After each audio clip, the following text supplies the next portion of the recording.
ہو تو اپنے علاج کی فکر کرو, ورنہ قبر میں بھی یہی دل چاہے گا جن کو یہ لت پڑ جاتی ہے. تو کیا کرنا ہے, اپنے آپ کو سزا دینی, مالی بھی اور جسمانی بھی. جسمانی سزا روزہ رکھ لے انسان, بھوکا پیاسا, صحیح ہے, یا روزہ نہیں رکھ سکتا, بھائی اگر مجھ سے یہ گناہ ہوا تو میں 24 گھنٹے کے اندر اندر 50 رکعتیں یہ 100 رکعتیں نوافل کے پڑھوں گا. وہ اتنے زیادہ بھی سزا نہ ہو کہ پڑھنا ہی مشکل ہو جائے, اتنی ہلکی بھی نہ ہو کہ سزا کا عنصر اس میں سے ختم ہو جائے. تو اصلاحی تعلق میں فائدہ ہوتا ہے کہ ہر بزرگ ہر ایک کے حالات دیکھ کر اس کے لیے خود سزا تجویز کرتے ہیں کہ آپ کی تنخواہ اتنی, آپ کم از کم اتنے پیسے صدقہ کرو.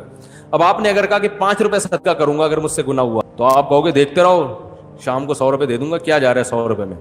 اور آپ نے کہا 5 لاکھ صدقہ کروں گا, تو بس ایک ہی دفعہ ہوگا صدقہ, اس کے بعد دوبارہ گناہ تو ہوگا, صدقہ نہیں ہوگا.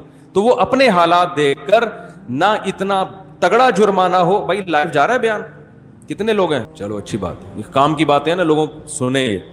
5,000 روپے آپ نے اپنے اوپر متعین کر لیے کہ میں صدقہ کروں گا, ایک نارمل تنخواہ والے کے لیے یہ ٹھیک ہے. پھر یہ بھی دیکھنا ہے کہ یہ گناہ بار بار ہوگا تو بار بار صدقہ کرنا ہے, تو اتنی کیونکہ ایک دم سے نہیں چھوٹتی یہ چیزیں. حوصلے والے لوگ تو ہیں کہ چھوڑا تو بس چھوڑ دیا, لیکن ایسے حوصلے والے مارکیٹ میں شارٹ ہے نا. اصل تو حوصلہ یہ چھوڑ دیا تو چھوڑ دیا, ایسی مر جائیں گے نا, کوئی بات نہیں, مر جائیں.